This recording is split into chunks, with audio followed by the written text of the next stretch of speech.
اعوذ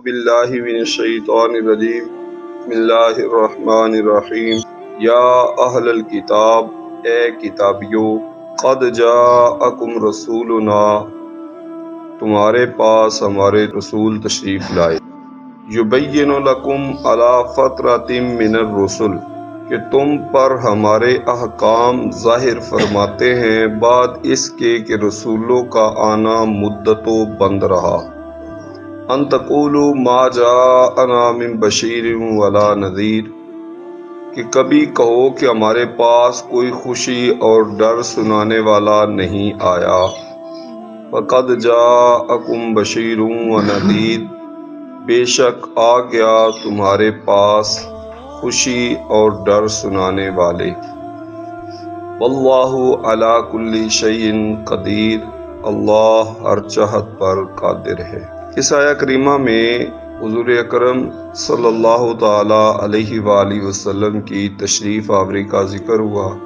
پہلے اہل کتاب کی غلطیاں وہ بیان کی گئیں، اور یہاں اس آیہ کریمہ میں ان کو اصلاح کی دعوت دی گئی اور اصلاح کا طریقہ بتایا گیا کہ جو نبی پاک صلی اللہ علیہ وآلہ وسلم تشریف لائے ہیں ان کے دامن سے وابستہ ہو جاؤ، اللہ تعالیٰ بخشش عطا فرما دے گا، اور ان سے دور رہے تو عذاب کا سامنا کرنا پڑے گا۔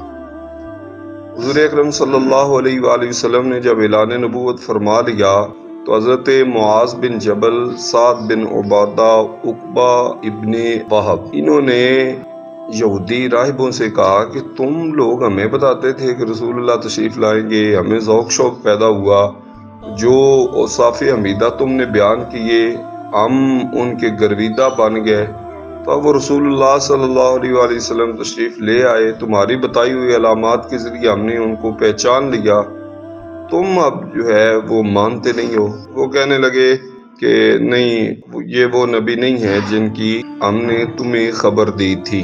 موسیٰ علیہ السلام کے بعد کوئی نبی نہیں آیا، کوئی بشیر و نذیر نہیں آیا۔ یہ جب انہوں نے بکواس کی تو اللہ تعالیٰ جل جلالہ نے یہ آیات بینات نازل فرمائی کہ اللہ تعالیٰ کے رسول تمہارے پاس تشریف لے آئے۔ یہاں پر اہل کتاب کو خصوصاً بیان کیا گیا کیونکہ رسول اللہ صلی اللہ علیہ وآلہ وسلم کی جلوہ فرمائی سے اہل کتاب کو بہت فائدہ پہنچا۔ جو ان کی باتیں درست نہیں تھی رسول اللہ صلی اللہ علیہ وآلہ وسلم نے درست فرما دی، ان کے بہت سی چیزوں کا ذکر وہ قرآن پاک نے کر دیا، ان کی کتابوں کی تصدیق کر دی، بعض ان کے قوم میں جو ولی تھے ان کو بیان کر دیا گیا، تو یہ رسول اللہ صلی اللہ علیہ وآلہ وسلم کی جلوہ فرمائی سے ہوا۔ یہاں پر ایک لفظ ہے فترۃ من الرسل، کہ رسولوں کا سلسلہ منقطع رہنے کے بعد ہمارے رسول تمہارے پاس تشریف لے آئے۔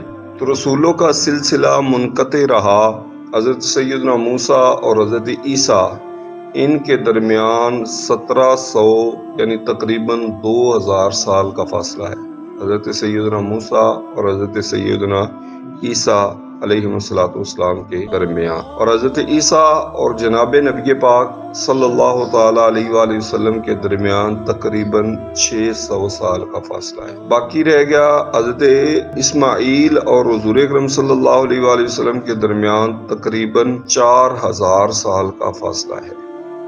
تو ملک عرب میں جو آخری نبی تشریف لائے تھے نبی پاک صلی اللہ علیہ وآلہ وسلم سے پہلے، وہ حضرت سیدنا اسماعیل، حضرت اسماعیل اور نبی پاک صلی اللہ علیہ وآلہ وسلم کے درمیان فاصلہ ہوا 4000 سال کا۔ اس کا مطلب یہ بنا کہ عرب میں 4000 سال ہو چکے تھے، کوئی نبی نہیں آئے تھے۔ جو نبی ویسے ہوئے حضرت عیسیٰ علیہ السلام یا دیگر نبی جو ہوئے وہ عرب کے لیے نہیں تھے، وہ تھے بنی اسرائیل کے لیے، ان کا علاقہ اور تھا۔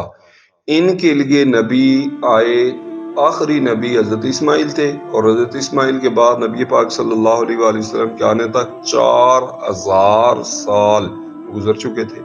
اور اہل کتاب میں آخری نبی حضرت سیدنا عیسیٰ علیہ نبی علیہ السلام تھے، اور حضرت عیسیٰ علیہ السلام اور نبی پاک صلی اللہ علیہ وآلہ وسلم کے درمیان 600 سال گزر چکے تھے۔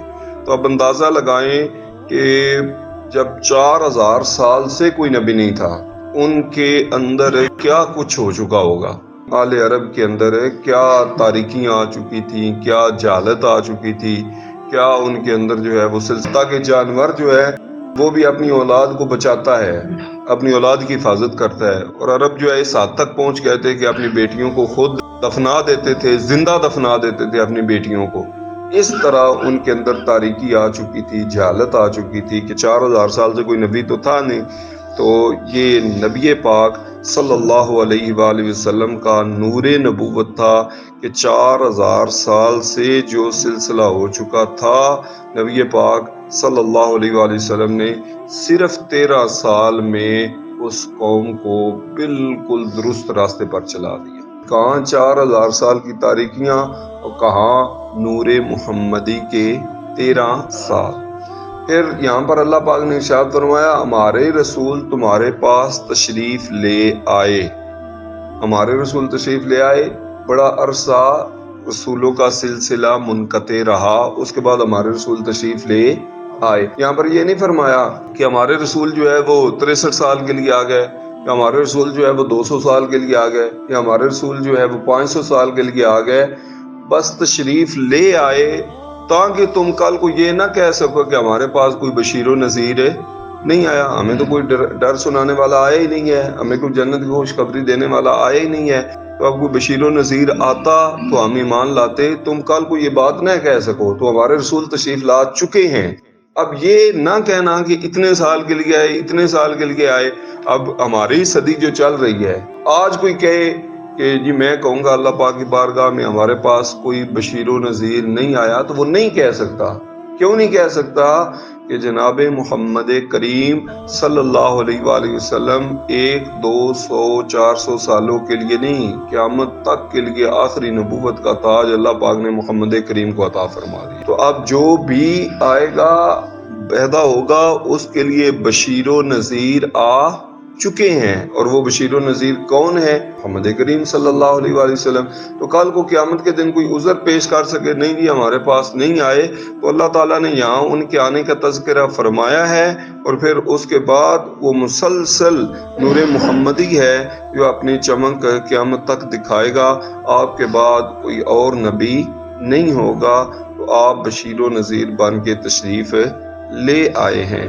تو رسول اللہ صلی اللہ علیہ وآلہ وسلم سارے اہل کتاب کے بھی نبی ہیں، پوری دنیا کے لیے، پوری کائنات کے لیے نبی بن کر تشریف لائے ہیں۔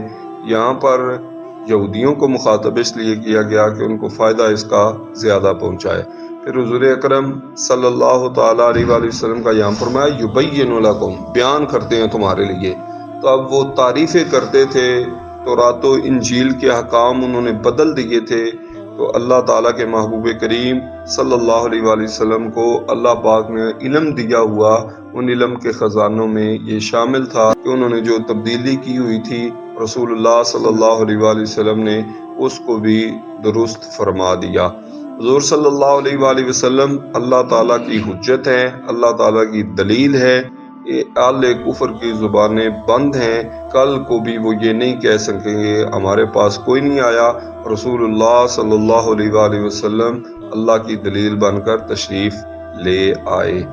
حضور اکرم صلی اللہ علیہ وآلہ وسلم مبشر ہیں، مصدق بھی ہیں تمام نبیوں کے۔ حضور صلی اللہ علیہ وآلہ وسلم بشیر ہیں، نذیر ہیں، یعنی خوشخبریاں دیتے ہیں اور ڈر سناتے ہیں۔ اب قرآن پاک ہے اس طرح نبی پاک صلی اللہ علیہ وآلہ وسلم کی ذات مبارکہ ہے۔ کسی کے پاس رسول اللہ صلی اللہ علیہ وسلم تشریف لائے، اتنا ہی کہ انہوں نے آنکھوں سے دیکھا، بس اس سے آگے نہیں چلے۔